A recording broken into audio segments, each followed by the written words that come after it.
வணக்கம் ஃப்ரெண்ட்ஸ். சான்றியன் அவர்கள் எழுதிய மன்னன் மகள், அத்தியாயம் 43. வேண்டாம் இந்த அரசு. அரசகுமாரின் சிறுபுலியோட இன்னொரு சிறுபுலியும் கலந்து காதில் விழுந்த வினாடியிலே எச்சரிக்கை அடைந்து வாழ்பிடியின் மேல் கை வைத்து கொண்ட கரிகாலன் இரவின் அந்த நேரத்தில் இருளடைந்த மரத்தடியில் ஒளிந்து நின்று தங்கள் பேச்சை கேட்டவன் யாராயிருக்கும் என்று அறிய மரத்தடியிலிருந்து சிறிது விலகி நின்று மறைவிலிருந்து வெளியே வந்தவன் மீது தன் கண்களை ஓடவிட்டான். ஆனாலும் அங்கிருந்த மயூரீட்டின் விளைவாகவும் மரக்கிளைகளை பிளந்து கொண்டு உள்ளே பாய்ந்த வெள்ளி சந்திர கிரகணங்களும் அந்த பிரதேசத்தில் அதிகமாக விழாததாலும் வந்தவன் யார் என்பதை திட்டமாக அறிய முடியாமல் சற்றே சஞ்சலத்துக்குள்ளானான். ஒட்டு கேட்டவன் அங்கி மீது மட்டுமே விழுந்திருந்த ஓரிரு கிரணங்கள் தகதகவென்று அவன் ஆடையை பொலிவுரை செய்ததாலும் அவன் தளர்ந்த நிலையிலும் ஒரு கம்பீரம் இருந்ததன் காரணத்தாலும் ஒளிந்திருந்த மனிதன் யாராயிருந்தாலும் அவன் பெரிய பதவியை வகிப்பவனாகவே இருக்க முடியும் என்றும் சாதாரண ஒற்றனாய் இருக்க முடியாதென்றும் கரிகாலன் முடிவுக்கு வந்தான். இருந்த போதிலும் திட்டமாக அவன் யார் என்று அறிந்து கொள்ளும் நோக்கத்துடன் ஏதோ பேச வாயெடுத்த கரிகாலனிடமிருந்து வார்த்தைகள் வெளிவருவதற்கு முன்பாக வந்தவனை பேச ஆரம்பித்து, அக்கா, தமிழர்களிடம் உறவாடும் முன்பு அவர்கள் பழமொழிகளை நீ கற்க வேண்டாமா என்று சொல்லி மீண்டும் ஏளன நகை ஒன்றை இதழ்களிலிருந்து உதறவிட்டான். அங்கு ஒளிந்திருந்து தானும் கரிகாலனும் பேசியதை கேட்டவன் தன் தம்பி ராஜராஜ நரேந்திரனை தவிர வேறு யாரும் இல்லை என்பதை அறிந்ததும் உள்ளத்தை குதித்தெழுந்து கொண்டிருந்த பயங்கர அலைகள் அடங்கியதற்கு அறிகுறியாக நீண்டதொரு பெருமூச்சு விட்ட அரசகுமாரி, எந்த பழமொழியை கற்க வேண்டும் தம்பி என்று மெல்ல விளவினாள். பகலில் பக்கம் பார்த்து பேசு, இரவில் அதுவும் பேசாதே என்று தமிழ்நாட்டில் பழமொழி இருக்கிறதாமே, என் தாயார் சொல்வார்கள் என்றான். ராஜராஜ நரேந்திரன் ஏதோ சாதாரணமான சம்பாஷணையில் ஈடுபடுவனை போல். இரவு நேரத்தில் மரக்கூட்டத்தின் இருட்டில் தான் இன்னொரு புருஷனை தனிமையில் சந்தித்து பேசிய அந்த சந்தர்ப்பத்திலும் ராஜராஜ நரேந்திரன் பதற்றமில்லாமல் மிகுந்த நிதானத்துடன் பேசியதை கண்ட நிரஞ்சனாதேவியை ஆச்சரியப்பட்டு போனாள். மிகுந்த பலவீனனும் வாழ்போர் வில்போர் கற்றவனுமான ராஜராஜ நரேந்திரன் நிதானத்தை கைவிடாதிருக்க யாரிடமிருந்து கற்றான் என்று கரிகாலனும் பிரமைப்படைந்து நின்றான். இத்தனை நிதானத்தை படைத்திருக்கும் இந்த ராஜராஜ நரேந்திரனுக்கு மட்டும் சரியான போர் பயிற்சி அளிக்கப்படுமானால் வேகி நாட்டார் ஆபரணத்தில் சுடர்விடும் மாபெரும் முகப்பாக இவன் அமைய முடியும் என்பதையும் நினைத்து பார்த்த கரிகாலன், இந்த பயிற்சியை இவனுக்கு அளிப்பது என் பொறுப்பு. அதற்காக நான் கையாள உத்தேசித்திருக்கும் முறைகளில் அரசகுமாரியின் விருப்பும் விரோதமும் கிட்டினாலும் சரி என்ற முடிவுக்கு வந்து அரசகுமாரிக்கும் அவள் தம்பிக்கு மேற்கொண்டு நடந்த சம்பாஷணையை கவனிக்கலானான். தமிழ் பழமொழியை பற்றி தம்பியை நோக்கி அரசகுமாரி, தம்பி, தமிழ் பழமொழி நமக்கு இருக்கு, சோழ நாட்டு வீரர் வந்திருக்கிறாரே, அவருக்கு சொல்லி என்றாள். அவருக்கு எதற்காக சொல்ல வேண்டும் அக்கா?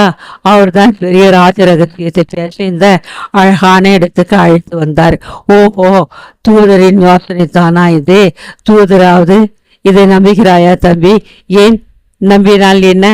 அவரை சொல்கிறாரே தான் சோழ நாட்டு தூதன் என்று. நிரஞ்சனாதேவி இகழ்ச்சியெல்லாம் அள்ளி தெளிக்க சிரிப்பொன்று உதர்த்துவிட்டு ராஜராஜ நரேந்திரன் இருந்த தீக்கில் கண்களை நாட்டியபடி சொன்னால், தம்பி, அவர் சொல்வதால் தான் நம்பக்கூடாது என்று. வேங்கி நாட்டு மன்னனும் பொறுப்பை சிறிது மறியாதவனும் வேடிக்கையாகவே காலத்தை கடத்தி வந்தவனுமான ராஜராஜ நரேந்திரன் உடம்பில் இயற்கையாக இருந்த விஷமும் உச்சஸ்தாயை அடையவே, அப்படியானால் இவர் வார்த்தையில் என்று நீட்டினான்.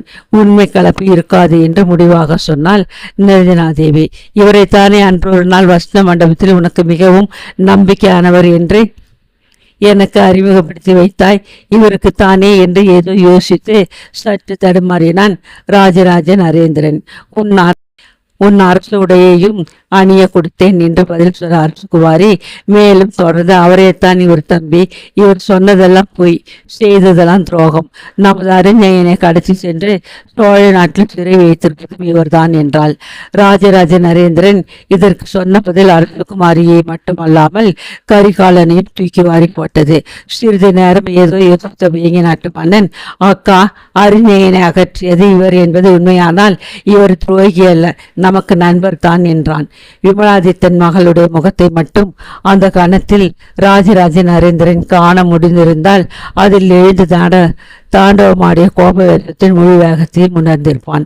ஆனால் பாதி ஒளியை முகத்தில் தட்டியிருந்த காரணத்தால் அவள் கோப ஜுவாலியை முழுவதும் காண முடியாவிட்டாலும் அவள் உதற்றிலிருந்து உதிர்த்த நரேந்திரா என்ற சொல்லில் துணித்த அழுத்தமும் வேகமும் அவள் உள்ளத்தை எழுந்த அனல் வீச்சு தெளிவாக நிரூபித்தன. தான் சொன்ன சொற்கள் நிரஞ்சனாதேவிக்கு சொல்ல வேணாத கோபத்தை அழித்து விட்டன என்பதை அறிந்து கொண்ட ராஜராஜ நரேந்திரன் அதற்கு மேல் அதிகம் பேசாதது மட்டுமல்லாமல் உள்ள நிலையை ஓரளவு சீர்படுத்தவும் நினைத்து, அக்கா, பேசுவதை சற்று வெளிச்சத்தில் போய் பேசினால் என்ன என்று கேட்டான். எதற்காக வெளிச்சத்தில் பேச வேண்டும்? ஏதோ ஏட்டிக்கு குட்டியாக கேட்டால் நிரஞ்சனாதேவி. உனக்கு சிரமம் இருக்காது, எனக்கு என்ன சிரமம்? இவ்வளவு அழுத்தமாக நரேந்திரா என கூப்பிட்டு பயமுறுத்த வேண்டாம். உன் கண்களில் கோபத்தை கண்டாலே நான் அடங்கி விடுவேனே. இதை கேட்ட நிரஞ்சனாதேவியின் கோபம் முளைத்த வேகத்தில் மறைந்துவிடவே தன் தம்பி மீது பரிதாபமான பார்வையொன்றை வீழ்விட்டு, நரேந்திரா, நீ இன்னும் விளையாட்டு பிள்ளையாக இருக்கிறாயே என்பதால் தான் எனக்கு கோபம் வருகிறது. சரி வா, பேச வேண்டியதை வசந்த மண்டபத்தில் பேசிக்கொள்ளலாம் என்று கூறிவிட்டு தோட்டத்தின் அந்த பகுதியை விட்டு சந்திர வெளிச்சம் அன்றி கிடந்த புல்வெளியை நோக்கி நடந்தாள். ராஜராஜ நரேந்திரன் பேசாமல் அவளை பின்தொடர்ந்தான். ஏதோ எண்ணங்கள் மனதில் கிளைத்து கொண்டிருந்தாலும் எப்படியாவது நிலைமையை சமாளித்து அரசகுமாரிக்கு நம்பிக்கையூட்டி தன் வாழ்க்கையின் முக்கிய பணியை நிறைவேற்ற வேண்டுமே என்ற பொறுப்புணர்ச்சியாலும் அவ்விருவரையும் முன்னால் செல்லவிட்டு சற்று பின்னடைந்து அவர்களை பின்பற்றி சென்றான் கரிகாலன். தீர்க்க ஆலோசனையில் இருந்த காரணத்தால் அரசகுமாரி மெதுவாக நடந்து சென்றதால் சொப்பன உலகத்தில் நடமாடும் ஒரு வனதேவதையை காண்பது போல அவளை பார்த்து பரவசப்பட்டான் கரிகாலன்.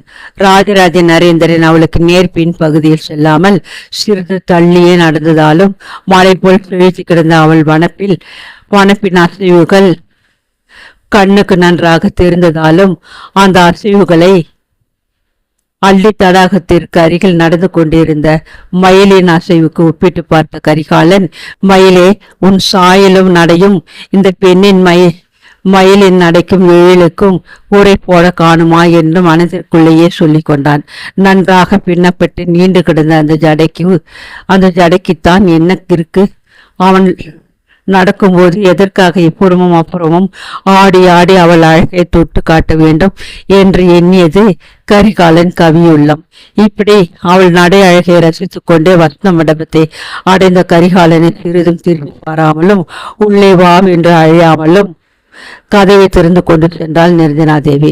அவள் அப்படி சென்றதை ரசித்ததாலோ அல்லது கரிகாலனிடமிருந்து பூரா தகவலையும் அறிய வேண்டும் என்ற காரணத்தினாலோ தெரியவில்லை, ராஜராஜ நரேந்திரன் மட்டும் லேசாக பின்புறம் திரும்பி தன்னை தொடருமாறு கரிகாலனுக்கு சைகை செய்து வசந்த மண்டபத்துக்குள் நுழைந்து அரசகுமாரியின் பள்ளி அறையை நாடி சென்றான்.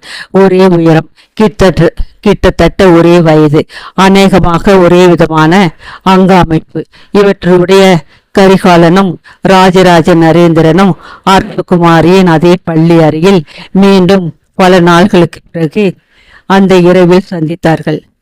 ஆனால் அன்றைக்கும் இன்றைக்கும் எத்தனை மாறுதல்! அன்றைக்கு அனாதையாக அரசகுமாரியின் அபயத்தை நாடி ஓடி வந்தான் கரிகாலன். இன்று பதவி உயர்ந்து சோழ நாட்டு தூதன் என்ற முறையில் ஜெயசிம்மனும் அசைக்க முடியாத அதிகாரத்தை பெற்று வந்திருக்கிறான். ஆனால் அன்று வந்த கரிகாலன் அரசகுமாரியின் ஆதரவையும் நம்பிக்கையையும் பெற்றவன், அவளுக்கு கருவாயிருந்தவன். இன்று வந்த கரிகாலன் அவளுக்கு வேம்பு, விரோதி, தம்பியின் நலனை அழிக்க வந்த நமன். இத்தகைய எண்ணங்களுடன் அரசகுமாரி கற்றிலில் அமர்ந்திருந்தாள். அன்று அவளுக்கு அருகில் நின்றவன் கரிகாலன். வாயிற்படியில் நின்ற ராஜராஜ நரேந்திரன் அவளுக்கு வெகு அருகில் சென்று நின்று கொண்டு அக்கா என்ற ஆசையோடு அழைத்தான். ஆசை வெள்ளம் ஆகத்தில் புரண்டு கொண்டிருந்த கரிகாலன் உள்ளே காலை எடுத்து வைக்கவும் கூசியவனாய் வாயிற்படியிலே நின்றான். அரசகுமாரி ஏதும் பேசாமலே கற்றிலில் உட்கார்ந்திருந்தாள். ராஜராஜ நரேந்திரன் பேச்சு துவக்கி, அக்கா அக்கா அறிஞனை இவர் சோழ நாட்டு சிறையை அடைத்தது உண்மையா என்று கேட்டான். உண்மை, மாமாவே சொன்னார் என்றால் நிரஞ்சனாதேவி. யார், ஜெயசிம்மனா என்ற ஆச்சரியத்துடன் கேட்டான் நரேந்திரன். ஆம் என்றாள் அரசகுமாரி. அவருக்கு எப்படி தெரியும்? அவரிடம் வந்திருக்கும் சேர நாட்டு ஒற்றன் சொன்னான். எதற்காக சொன்னான்? இவரை பழிவாங்க. இவர் அவனுக்கு என்ன தீமை செய்தார் அது தெரியவில்லை. ஆனால் ஒரு விஷயம் தெரிகிறதல்லவா? ஏது தம்பி, சேர நாட்டு ஒற்றனுக்கும் இவருக்கும் விரோதம். அந்த ஒற்றனை வேலைக்கு அமர்த்திருக்கிறார் மாமா. இவருடைய விரோதியை தன் பக்கம் சேர்த்து கொண்டு இவரை ஒழிக்க திட்டமிட்டிருக்கிறார். இதிலிருந்து உனக்கு என்ன புரிகிறது? அரசகுமாரின் கண்களில் திடீரென ஓர் ஒளி பிறந்தது. சற்றென்று தலை தூக்கி தம்பியை ஏறெடுத்து நோக்கி, என்ன சொல்கிறாய் தம்பி என்று வினவினாள். இவர் ஜெயசிம்மன் விரோதி இல்லாவிட்டால் இவர் விரோதியை ஜெயசிம்மன் ஏன் வேலையில் வைத்துக் கொள்கிறார்? இவரை பிடித்தவர் ஏன் அந்த ஒற்றன் தலைமையில் வீரர்களை அனுப்ப வேண்டும்? ராஜராஜ நரேந்திரனுடைய வாதத்தின் போக்கு மிக தெளிவாகவே புலப்பட்டது அரசகுமாரிக்கும். ஆகவே அவள் பதில் எதுவும் சொல்லாமல் மௌனம் சாதித்தாள். ராஜராஜ நரேந்திரன் அவள் மௌனமாக நீடிக்க விடாமல், ஏன் அக்கா, அறிஞன் நமது நண்பனாயிருந்தால், நமது சதிக்கு உதவுகிறவனாயிருந்தால் அவன் ஒழிந்ததை பற்றி ஜெயசிம்மன் ஏன் கவலைப்பட வேண்டும்? அதற்காக இவரை ஏன் சிறை பிடிக்க முயல வேண்டும் என்று கேள்வியும் கேட்டான். என்னை திருப்தி செய்ய இவரை கைது செய்யும்படி கூறினார் ஜெயசிம்ம சாளுக்கியன் என்றாள் நிரஞ்சனாதேவி. இதை கேட்ட ராஜராஜ நரேந்திரன் அந்த வசந்த மண்டபமே அதிரம்படி நகைத்தான். அவன் உடம்பில் அவ்வளவு பெரிதாக சிரிப்பதற்கும் வலு இருக்கிறது என்பதை அப்பொழுதுதான் அரசகுமாரியும் புரிந்து கொண்டிருக்க வேண்டும். அதில் சேர்ந்த கண்களை அவனை நோக்கி எழுப்பினாள் அரசகுமாரி. அக்கா, ஜெயசிம்மனை நீ புரிந்து கொண்ட லட்சணம் இதுதானா? இத்தனை சிற்றறிவு படைத்த நீயா உயிருக்கே உலை வைக்கவல்ல மாபெரும் சதியில் இறங்கியிருக்கிறாய். உன்னை திருப்தி செய்யக்கூடிய ஒரு காரியத்தை ஜெயசிம்ம சாளுக்கியன் செய்வான் என்ற ஞானோதயம் உனக்கு என்று ஏற்பட்டது என்று சொல்லி மீண்டும் சிரித்தான் ராஜராஜ நரேந்திரன். அரசகுமாரியின் முகம் குங்குமம் என சிவந்தது. ராஜராஜ நரேந்திரனை அடித்து விடுபவளைப் போல திடீரென்று பஞ்சனையிலிருந்து எழுந்தாள். கோபத்தால் நிதானத்தை அறவே எழுந்துவிட்ட விமலாதித்தன் மகளை அப்படியே ஸ்தம்பித்து நின்று விடுமுறையான பேரடி ஒன்றையும் அடுத்தபடி வீசிய ராஜராஜ நரேந்திரன், அக்கா, நீ இஷ்டப்பட்டாலும் சரி, இஷ்டப்படாவிட்டாலும் சரி, இவர் திட்டத்துக்கு நான் ஒப்புக்கொள்கிறேன். வேங்கி நாட்டு அரியணை எனக்கு வேண்டாம் என்று கூறினான்.